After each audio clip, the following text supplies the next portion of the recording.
শীতের সকল রকম সবজি দিয়ে ঘরে থাকা উপকরণ দিয়ে এই নুডলস বা চাউমিনটা যদি আপনি রান্না করেন, এটা খেতে এত বেশি মজা হয়।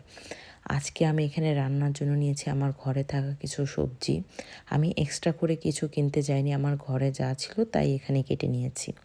আর এই নুডলসটা আমি অফারে নিয়েছিলাম, 2টা কিনলে একটা ফ্রি। আমি আসলে নুডলস কেনার ক্ষেত্রে অত কোম্পানি দেখি না, কারণ আসলে নুডলস রান্নাটা মজা হয় নিজের হাতের উপর। দু একটা কোম্পানি ছাড়া এক্সট্রা কোনো টেস্ট কোনো নুডলসে আসলে ওরকম থাকে না।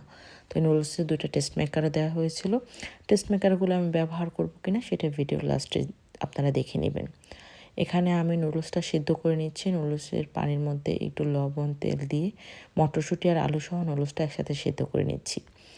আর এখানে কিছু উপকরণ ব্যবহার করব, এগুলো অপশনাল। আপনি যদি একটু টেস্ট ভালো চান, রেস্টুরেন্টাল টেস্ট চান, তাহলে এগুলো ব্যবহার করতে পারেন। আমি ওয়েস্টার সস, ম্যাগি সস, তারপর সয়া সস ব্যবহার করছি। আর টমেটো সসটা আমি ব্যবহার করছি না, কারণ টমেটো সস একটু ঝাল থাকে। আপনারা যদি টেস্ট আর একটু বেটার চান তাহলে টমেটো সসটা ব্যবহার করতে পারেন। আমার যেহেতু বেবি আছে, যার জন্য আমি টমেটো সসটা একটু অ্যাভয়েড করছি। এখানে টমেটো সসের পরিবর্তে আমি আস্ত টমেটোটা ব্যবহার করেছি। আপনারা দুইটাই চাইলে ব্যবহার করতে পারেন। তো একে একে সবগুলো সবজি দিয়ে দিচ্ছি। সবজি ক্ষেত্রে আমি যেই সবজিগুলো একটু টাইম লাগে হতে, সেই সবজিগুলো আগে দিয়েছি। আর সবজিগুলো আমি এত চিকন করে কেটেছি যে এটা আসলে হতে খুব বেশি সময় লাগবে না। আমি মিডিয়াম হাই হিটে রান্নাটা করছি। সবচেয়ে ভালো হয় একদম পুরোপুরি হাই হিটে রান্না করলে, তাহলে কালারটা অনেক বেশি সুন্দর থাকে। কিন্তু আমার ফ্যামিলি মেম্বার যারা আছে তারা একটু ওভারকুক খাবার খেতে পছন্দ করে। যাই হোক, এখানে আমি যে সসগুলো নিয়েছিলাম সেগুলো পরিমাণ মতো দিয়ে দিচ্ছি। আর মাঝখানে ডিমটাও স্ক্রাম্বল করে নিয়েছি, আপনারা দেখতে পেয়েছেন। এখন সিদ্ধ করে পানি জড়িয়ে ধুয়ে রাখা যে নুডলসটা সেটা দিয়ে দিচ্ছি। আর নুডলস সেদ্ধ ক্ষেত্রে অবশ্যই আপনার একটা জিনিস খেয়াল রাখবেন, যেন খুব বেশি সেদ্ধ হয়ে না যায়। তাহলে হবে কি, নুডলসের টেস্ট খেতে কিন্তু খুব একটা ভালো লাগে না।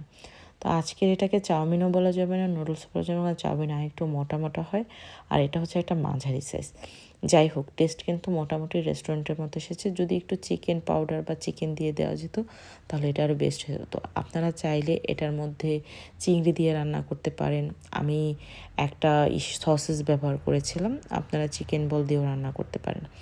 তো একটু ডেকোরেশন করার চেষ্টা করেছি, যদিও আমি আজাইরা কাজটা করি না। কিন্তু আজকে আমার হাজব্যান্ড যেহেতু বাসায় নেই, আমি একটু ফ্রি ছিলাম, মানে রান্নার পরে খাওয়ার একটা তাড়াহুড়া ছিল না, যার জন্য আমি একটু সময় নিয়ে একটু ডেকোরেশন করার চেষ্টা করেছি, যদিও আমি এটা করি না।